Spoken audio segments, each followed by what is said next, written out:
بسم اللہ الرحمن الرحیم، السلام علیکم ورحمۃ اللہ وبرکاتہ۔ دوستوں، میں مفتی عبدالوہاب قاسمی ایک بار پھر آپ کی خدمت میں حاضر ہوا ہوں۔ آج کی ویڈیو میں ہم آپ کو صلاۃ التوبہ کی نماز کے بارے میں بتائیں گے۔ صلاۃ التوبہ کی نماز کس کو کہتے ہیں، صلاۃ التوبہ کی نماز کیسے پڑھتے ہیں، صلاۃ التوبہ کی نماز کب پڑھی جاتی ہے، اور صلاۃ التوبہ کی نماز پڑھنے کا طریقہ کیا ہے، ان ساری چیزوں پر آج کی ویڈیو میں ہم آپ کو بتانے والے ہیں کہ یہ ساری چیزیں کس طریقے سے ہم کریں۔ اس طرح کہ شب برات آ رہی ہے، شب برات میں ہمیں یہ عبادت کرنی ہے، خاص عبادت میں مانی جاتی ہے کہ صلاۃ التوبہ کی آدمی نماز پڑھے۔ دیکھیے، صلاۃ التوبہ کی نماز کے متعلق جواب یہ ہے کہ صلاۃ التوبہ کی نماز کے متعلق باقاعدہ اللہ کے نبی صلی اللہ علیہ وسلم کا فرمان موجود ہے، حدیث موجود ہے۔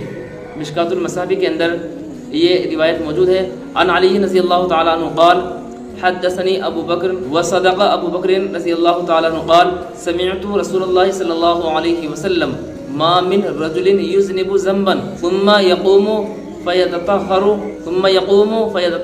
ثم يصلي ثم يستغفر الله الا غفر الله له، ثم قرأ هذه الآية والذين إذا فعلوا فاحشة أو ظلموا أنفسهم ذكروا الله فاستغفروا لذنوبهم ومن يغفر الذنوب إلا الله ولم يصروا على ما فعلوا وهم يعلمون۔ حدیث سے یہ نماز ثابت ہے، صلاۃ التوبہ کی نماز یہ ثابت ہے۔ اس روایت کا مطلب یہ ہے کہ حضرت علی رضی اللہ تعالیٰ عنہ بیان کرتے ہیں کہ حضرت ابو بکر صدیق امیر المؤمنین نے مجھے یہ بات کہی ہے، مجھ سے یہ بات ارشاد فرمائی ہے، اور حضرت ابو بکر صدیق نے یہ بات سچی بتائی ہے، سچ فرمایا ہے کہ اللہ کے نبی صلی اللہ علیہ وسلم نے ارشاد فرمایا کہ جس شخص سے کوئی گناہ ہو جائے، گناہ ہونے کے بعد میں پھر وہ جلدی سے اٹھنے کے بعد میں وہ وضو کرے، اور وضو کرنے کے بعد میں وہ نماز پڑھے، تو اللہ تبارک و تعالیٰ اس کے گناہوں کو معاف فرما دیتے ہیں۔ کہ جو آدمی گناہ کر لیتا ہے اور گناہ کرنے کی وجہ سے ندامت اور شرمندگی کی وجہ سے وہ اٹھ کر کھڑا ہو جاتا ہے اور وضو کر لیتا ہے، وضو کرنے کے بعد میں وہ نماز پڑھ لیتا ہے اور وہ اللہ سے معافی چاہتا ہے، مغفرت چاہتا ہے، تو اللہ تبارک و تعالیٰ اس کے گناہوں کو معاف فرما دیتے ہیں، اس کی مغفرت فرما دیتے ہیں۔ پھر اس کے حوالے میں یہ آیت پڑھی ہے قرآن مقدس کی، اللہ تبارک و تعالیٰ فرماتے ہیں والذین اذا فعلوا فاحشۃ، کہ وہ لوگ کہ جو اپنی جانوں پر ظلم کر بیٹھتے ہیں یا حد سے تجاوز کرنے سے کام سرزد ہو جاتے ہیں، یا وہ اپنی ذات پر ظلم کر بیٹھتے ہیں، تو وہ اللہ تبارک و تعالیٰ کے عذاب کو یاد کر لیتے ہیں اور اللہ سے معافی چاہنے لگتے ہیں۔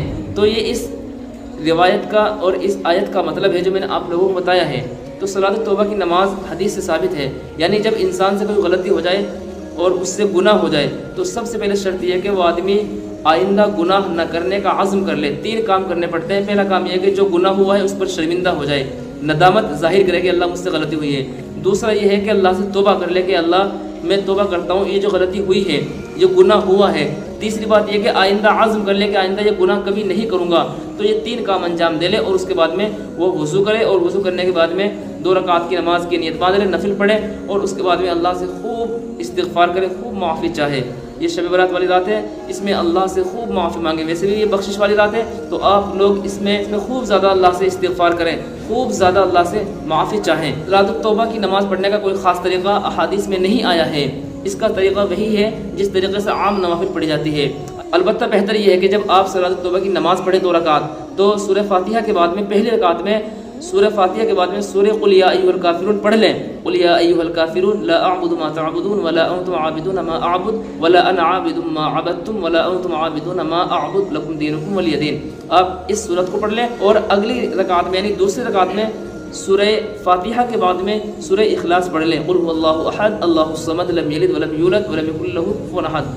یہ روایت ملتی ہے، یہ موجود ہے۔ یہ بہتر طریقہ یہ ہے کہ آپ اس طریقے سے پڑھ لیں، ورنہ تو احادیث میں کوئی طریقہ خاص ذکر نہیں کیا گیا ہے۔ تو صلاۃ التوبہ کی نماز یہ تھی جو آپ لوگوں کو بتایا گیا ہے۔ امید ہے بات آپ کو سمجھ میں آئی ہوگی۔ آپ لوگ اس ویڈیو کو خوب زیادہ شیئر کیجیے۔ آپ کے بھی کوئی مسائل ہوں، کوشچنز ہوں، ضرور کمنٹ باکس میں لکھ کے۔ ملتے ہیں نیکسٹ ویڈیو میں، تب تک کے لیے اجازت۔ السلام علیکم ورحمۃ اللہ وبرکاتہ۔